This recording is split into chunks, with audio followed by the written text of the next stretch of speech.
Hello and a very happy new year to everyone. A new year is the time for new motivations and new resolutions, and I thought that this is a good time as any to discuss something very important which affects all our lives, our work, our studies and our relationships, and that is how we handle social media. Now, this is an oft repeated topic. There are many discussions all around, ironically even on social media itself, that how social media is harmful for everyone, especially for students. Now, I want to take a slightly different stance. I don't want to say that social media by itself is harmful. Rather, how we manage our habits and our own usage with social media, that is probably what is a little bit harmful. And in some cases, probably even toxic. So in this video, I want to go into some detail into the various aspects of handling social media. Now, I admit that I have my own problems with using social media, so in no way I'm claiming to be a guru in this matter. Rather, this video is probably as much meant for my younger friends, my students all around, as it is a note to my own self for the future. So let us start. The first aspect that I want to discuss is something which we have all suffered from. It is the problem of scrolling mindlessly. So this is doom scrolling, as they refer to it in social media itself. So we have all been guilty of this. We open our social media account, whether it is YouTube Shorts, Instagram Reels, Twitter feed or Facebook feed or whatever you use, and then we open it for just a second, maybe for some light entertainment, just to take a quick glance at it, and then we start scrolling, and then we forget what we are doing, and we just mindlessly keep on scrolling, and before we know it, maybe 1 hour or even 1.5 hours, 2 hours is gone just like that. So we have all faced this, I'm sure. So the problem is that this kind of scrolling is, of course, by its nature, a big sink of time. But what is also harmful is that after we are somehow done with this, after we are fed up with this, after that, also our mind is in a very fragmented state, and we are kind of incapable of doing anything productive or useful for a long time. So it's like a double sink of time. Even after we end it, we are incapable of overcoming the bad effects from it. So how do we really get out of this? If we are already addicted to such kind of scrolling mindlessly, overnight it is not going to stop. And the problem here is that this is so very easy to do. This mindlessly scrolling through the feed, it is so very easy to do. So whenever we feel that we are slightly stressed, or we do not want to do something difficult with our work or studies, we feel like, okay, I'll just take a quick scroll, and then it just unravels from there. Now, how do we come out of this? Well, some students try this actually, that they set a timer to it. Well, setting a timer in your mobile phone itself can actually not benefit you that much, because it is very easy to snooze it, or maybe even to dismiss that timer. If you set up the alarm for, maybe you say that, okay, I will scroll, but I'll scroll only for maybe 15 minutes or 20 minutes. And if you set the alarm for that, so 20 minutes later when the alarm goes off, you snooze it, it's very easy to do it. So my suggestion would be that maybe set up a physical alarm, maybe somewhere slightly away from where you are sitting. Maybe if you're sitting on your bed scrolling through it, just having some mindless fun, maybe keep the alarm clock, the 20-minute alarm clock, somewhere on your table, maybe a few feet away. So when it goes off, you have to actually physically get up from the bed. That creates a break in the mindless scrolling. You have to physically, even if you snooze it, you'll have to physically go there and snooze it. So I hope that that will maybe help you take a step towards actually breaking yourself free from that mindless scrolling cycle. Another thing is that you have to admit to yourself that you are not going to be able to completely break free from it, this mindless scrolling, if you're already addicted to it. So what can help probably is that you set aside a dedicated time for such kind of doom scrolling. You tell yourself that yes, I will do it, I will indulge in this unhealthy habit, but I will indulge it in this dedicated time only. So maybe for that half an hour you just give yourself into that guilty pleasure of doom scrolling. But other than that, you will tell yourself, no, I have that dedicated time, I will not do it now, I'll do it later on. That is my time where I will mindlessly indulge in that guilty pleasure. It's not the best of fixes, but it is a kind of a hack. That was about doom scrolling.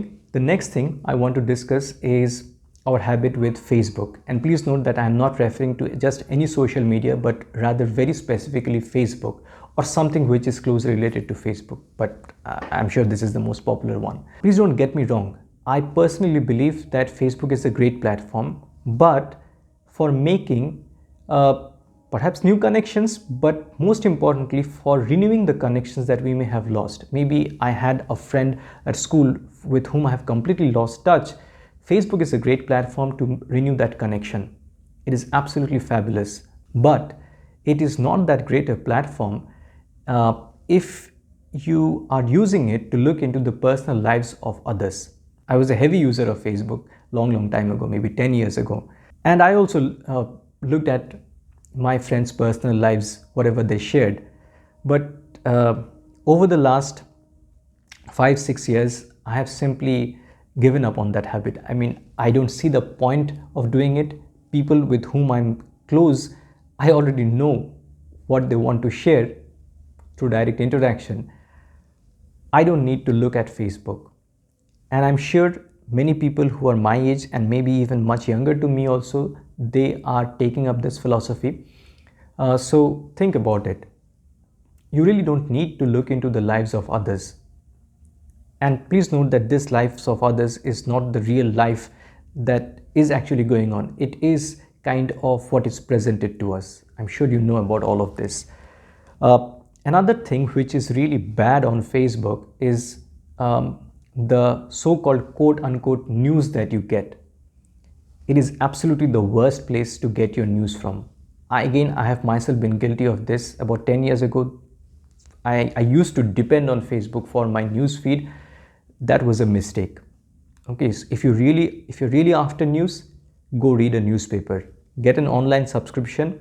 I would even say that please do not watch news on YouTube. The thing is that whenever it is some sort of a video, I have noticed that it is extremely polarized, extremely biased. So maybe read a newspaper where you'll get a more balanced view. This is my opinion regarding the news aspect of Facebook. But I think at the end of the day, if you really want to indulge in some kind of like a mindless scrolling, if you have to indulge in social media activity, you better do this on YouTube instead of on Facebook. Better do this on Twitter, where there is more informed opinion. There are proper experts there who share their opinions there, who share many things there. Go on Twitter. If you're into text instead of videos, go there and engage there instead of on Facebook. This is my personal opinion. After breaking free from the Facebook thing, what I would like to suggest is that try to break free from the algorithm. And this is true even on YouTube, especially on YouTube, I would say. Our tastes, our preferences are our own, but the algorithm is programmed in such a way so as to fine-tune the presentation and the serving of the various things to watch by guessing what our preferences and tastes are. So we lose control over what we are watching. Now the problem is a little bit subtle and insidious in the following way. Suppose you go and watch a edutainment or an infotainment video, and there are lots of them with millions and millions of views. They are, I mean, please don't get me wrong, they are absolutely fun to watch. They are absolutely of extremely high quality, well researched, very high production quality. They are extremely informative, there is no doubt about it. And you certainly, I mean, when you're watching it, you feel like you are learning many things from it. And on top of that, the host or the team of hosts, they are extremely likable and they're very good presenters, uh, and it is really fun to watch overall. So when you watch one such video, the YouTube algorithm or whatever the platform you are, that algorithm, it serves another video, you watch that again, and then it serves you another video, you watch that, and it goes on and on. Now you may think, so what's the harm? You are, after all, engaging in a thing which is, after all, educative in nature. What's the harm in that?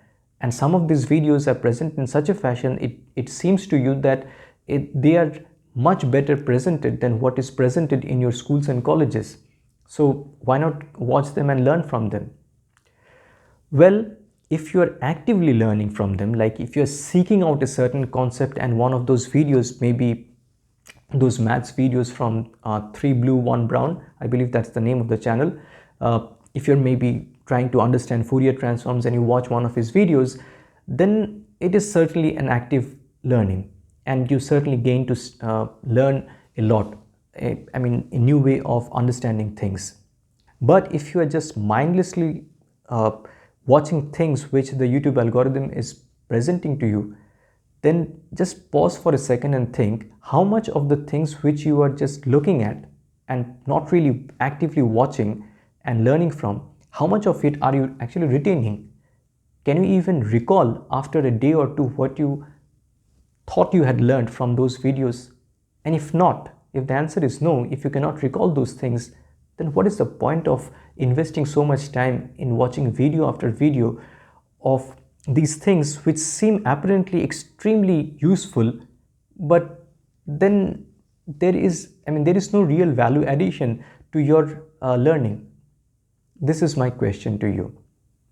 So even though something is not apparently useless, but it can turn out to be so. So think about it. So what I'm trying to say here is that these videos, these edutainment videos, they themselves are not at all useless. Of course they are useful, but the way that you engage with them, that is where the problem lies. So they make you feel really good about yourself, but you are not really learning anything if you're not actively seeking out the knowledge, and if you're not maybe taking notes or trying to retain very active in a very active fashion. So what is the fix? Well, we have to stop being a slave to the YouTube algorithm or whatever the platform it is.